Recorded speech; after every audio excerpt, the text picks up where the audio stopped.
Assalamualaikum warahmatullahi wabarakatuh. Perkenalkan, kami dari kelompok 3 mata kuliah Sosiologi Hukum.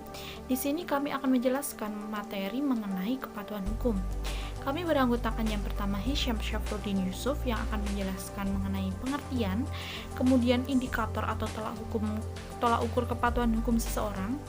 Yang kedua, Farid Al-Baihaqi yang akan menjelaskan mengenai dasar-dasar kepatuhan hukum serta faktor-faktor yang mempengaruhi kepatuhan hukum seseorang. Dan yang ketiga, saya sendiri, Medina Rahayu Aulia, yang akan menjelaskan mengenai tahapan-tahapan kepatuhan hukum. Yang pertama adalah pengertian kepatuhan hukum. Kepatuhan hukum merupakan keadaan masyarakat yang patuh dan tunduk kepada aturan-aturan hukum dengan menunjukkan perilaku yang sesuai dengan hukum dalam kehidupan bermasyarakat. Dalam sosiologi hukum, kepatuhan terhadap hukum dicerminkan dengan teori paksaan atau Dwang teori yang dikembangkan oleh Max Weber. Teori ini memiliki asumsi bahwa penguasa dapat memonopoli paksaan secara fisik untuk mencapai tujuan hukum, yaitu ketertiban. Yang selanjutnya adalah indikator atau tolak ukur kepatuhan hukum seseorang. Yang pertama, compliance merupakan suatu kepatuhan didasarkan pada harapan akan suatu imbalan atau menghindari diri dari suatu hukuman. Dalam hal ini, seseorang patuh terhadap hukum karena ingin mendapat imbalan serta menghindari sanksi. Yang kedua, identification merupakan kepatuhan terjadi bukan karena nilai intrinsiknya, akan tapi agar keanggotaan kelompok tetap terjaga serta ada hubungan baik dengan mereka yang diberi wewenang untuk menerapkan aturan tersebut. Selanjutnya, internalization terjadi jika seseorang mematuhi kaidah-kaidah hukum secara intrinsik. Kepatuhan tadi mempunyai imbalan. Pada proses ini, kepatuhan seseorang didasarkan pada kepercayaan terhadap tujuan dari kaidah-kaidah yang bersangkutan dengan mengesampingkan pemegang kekuasaan dan pengawasan kaidah tersebut. Dasar-dasar kepatuhan hukum. Yang pertama, indoctrination, yaitu untuk dapat mematuhi aturan-aturan sejak kecil individu telah didoktrinir agar mematuhi kaidah atau norma yang berlaku di masyarakat. Yang kedua yaitu habituation, proses sosialisasi mengenai kaidah atau norma lebih baik jika dilakukan sejak kecil secara terus-menerus. Maka lama-kelamaan akan menjadi suatu kebiasaan individu untuk mematuhi kaidah atau norma yang berlaku tersebut. Yang ketiga yaitu utility. Manusia sebagai makhluk sosial membutuhkan manusia lain untuk dapat menjalani kehidupan yang layak dan teratur. Yang keempat yaitu group identification. Terkadang seseorang mematuhi kaidah atau norma yang berlaku bukan karena dia menganggap kelompoknya lebih dominan daripada kelompok yang lain, akan tetapi karena ingin mendapatkan identifikasi dengan kelompok tersebut. Faktor-faktor yang mempengaruhi kepatuhan hukum. Yang pertama, disebabkan karena adanya pengetahuan dan pemahaman seseorang akan hakikat dan tujuan hukum. Yang kedua, disebabkan karena adanya kepentingan akan keberlakuan hukum tersebut sehingga menganggap peraturan-peraturan yang berlaku disebut hukum dan wajib mematuhi.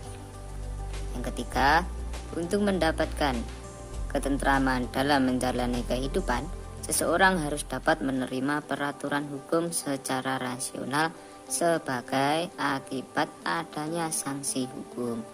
Untuk dapat menghindari sanksi hukum, masyarakat memilih untuk taat pada peraturan hukum. Karena jika melanggar aturan, maka akan diberikan sanksi. Yang keempat, disebabkan karena kehendak masyarakat. Terkadang seseorang dapat merasakan hukum jika telah mendapatkan sanksi akibat pelanggaran yang dilakukan. Hal ini disebabkan karena seorang merasa tidak memiliki kebebasan yang utuh dikarenakan dibatasi oleh hukum. Yang kelima, disebabkan karena paksaan yaitu sanksi sosial.